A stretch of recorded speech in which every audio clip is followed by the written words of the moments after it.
Welcome back. We're still sitting inside the 2017 GMC Yukon Denali. We're going to now go through the center stack and center console. Here is your center console. Some of you may recognize this as the wireless charging system, and for iPhone users, you're in luck. The iPhone 8 is coming out very shortly, and it is wireless charging capable. Also, many Android phones already have wireless charging capability. A couple of notes about wireless charging. Some of the big phones don't fit, and if it will not fit flush inside this pocket, the wireless charging will not work. That being said, the case that you use is also important. If the case is too thick, the wireless charging signal will not be able to be picked up through the phone, and you won't be able to charge your phone with that particular case. And lastly, positioning can be important. Sometimes you want the phone this way, sometimes you want it slid this way, sometimes you want to turn it upside down. You'll have to find out the exact position for your phone that works best from a charging perspective. Inside, a couple of USB ports, a little pocket here, and a standard charger. Another larger pocket here for some change. And it also has these little tabs on either side, so you could set up a file folder system if you needed to keep track of documents inside your vehicle. Cup holders, more USB ports, and a charging port. Everything has the closable tops on them. Make them look really nice. Over here we have our ventilated seats. This is going to push air through the seats to make it feel cooler. And you can use that pretty much any time of year. It really comes in handy. I currently have that on my vehicle, which I like. And we don't see this in a lot of vehicles. GMC does it really well in their trucks. The heated seats allow you to heat either the back and the bottom, or just the back.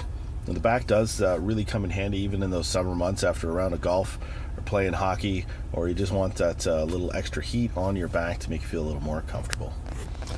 Above, we've got our climate control settings right at the very bottom.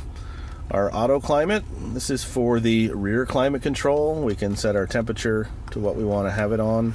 We can have it blowing from the roof, or we can have it blowing from the roof and the floor, or just the floor. And of course we can put it in fully automatic mode, and it will control the fan speed and where the air flows to maintain a temperature, in this case, of 18 degrees. As you change it, you should be able to hear the fan move up and down. So very, very comfortable system when you're familiar using the automatic climate control. I don't think there's really any other way to feel comfortable in a vehicle. Above that, we've got our driver temperature, passenger temperature. Very easy to have different temperatures. Very easy to get them back so they're exactly the same. I run my vehicle in auto. If you do need to adjust your fan speed, that's in the middle. And then we have our speed buttons. Front defrost, rear defrost, and then where you would like the air to flow for a more comfortable position if you're specific about where you want the air to flow. Just going to turn that back down for us. And now to our radio systems. Over the last few years, GM has made some major changes in the radio system. This feature is pretty cool. Has nothing to do with how the radio operates, but another USB port inside, as well as some storage. We can lock that down. And let's take a look at the radio. I want to start with the home screen. One of my favorite things about the system is whenever you get lost, hit the home button. It brings you back here. It's another familiar page, and we know exactly where we need to go from this page. Across the top is audio. That's your AM, FM, CD player. Yes, this still has a CD player. Also comes with satellite radio. Our phone, you can connect your Bluetooth phone. Projection is for your Apple CarPlay and Android Auto. I don't have a phone with me today to be able to show you how that works, but a couple of notes about Apple CarPlay and Android Auto. Apple CarPlay is plug and play. Plug in your USB cable, plug in your phone, and you should have to unlock your phone, and this will automatically turn into Apple CarPlay as long as you have the right software update in your phone. Android Auto is a little more involved. You need to download the Android Auto app from the Google Play Store. Don't launch the app from the phone. Just download the app. Then plug it in with the USB. Follow the directions on the screen, and then it'll ask you to follow the directions on your phone. A couple of notes with Android Auto and Apple CarPlay. Just going to jump into the settings here. You'll see Android Auto, Apple CarPlay was there. We need to turn those features on. Sometimes they are turned off. Also, your time and date need to be accurate in order for some phones to work. So if the time or date is wrong, that may be one reason why your Apple CarPlay or Android Auto is not working.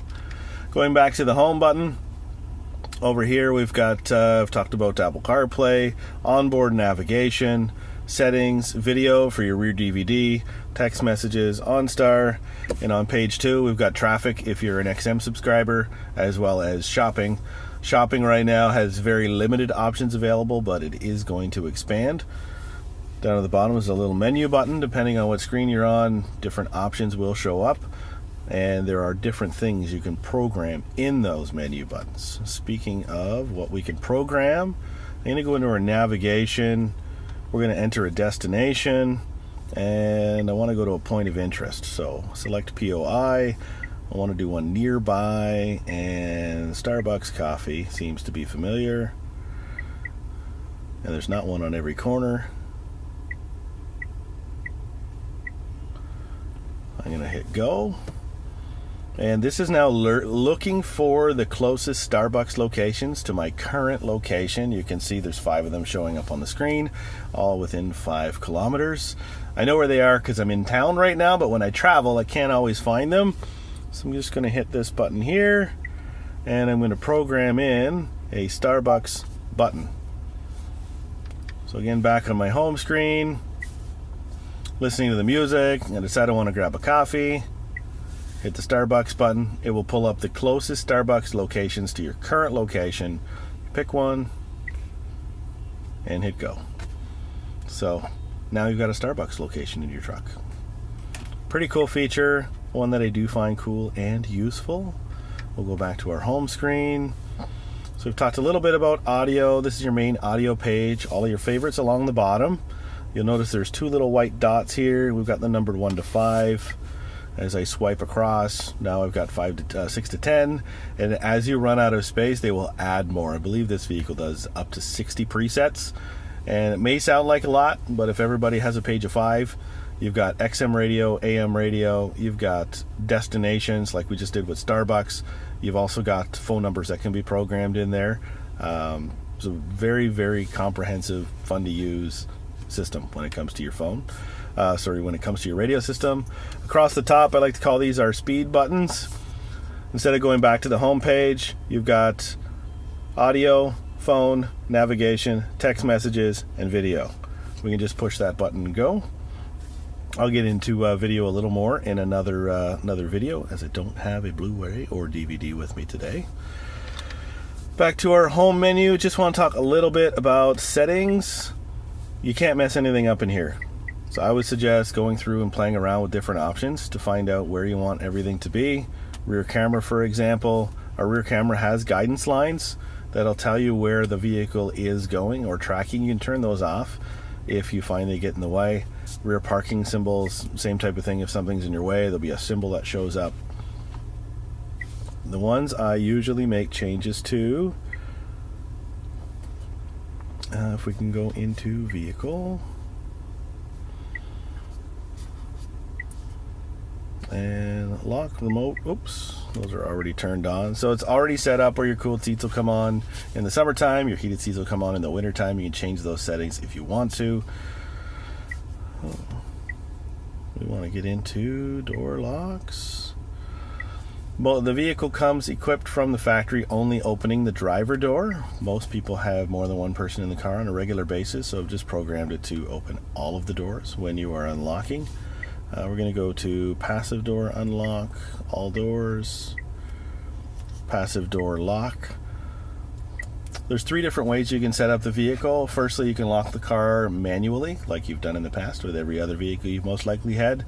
You can lock it automatically, which about 15 seconds after you close the last door, the vehicle will lock, and it will have a small horn chirp. Or if you find the horn chirp is a little bit annoying, you can have the automatic locking turned on, but have the chirp turned off. So right now we'll leave this one with the chirp turned on. While we're in vehicle settings, you can see you can change the feedback of the horn and lights as you lock and unlock the car. We talked about remote start heated and cooled seats. Remote window operation. This vehicle you can program. It's off right now. It can be turned on where if you hold the unlock button, all of the windows will come down just to release some of the heat in the summertime. Right now I have it programmed off. I did have a customer who did that by accident, and when he came out the next morning, all the windows were down in his car. So it's a feature I like to keep turned off, but it is cool just the same. And what do we have at the bottom here? Remote left-in vehicle. This I always recommend keeping on. If you leave the remote in the vehicle and leave the vehicle, you'll get a beep beep beep. That's just to remind you that you left the keys in the car. If you hear that and you know you took the keys with you, chances are you probably left the car running. So you'll get the same warning for either one of those two concerns. So this is just a brief overview. Obviously we can spend a lot more time inside this vehicle. We've talked a little bit about the radio, climate control systems, and the driver setup. I'll also put another video going over the driver information center so you can have a little bit more information on that. And if you have any direct questions, post them in the comments. I'll do my best to answer them. Have a great day.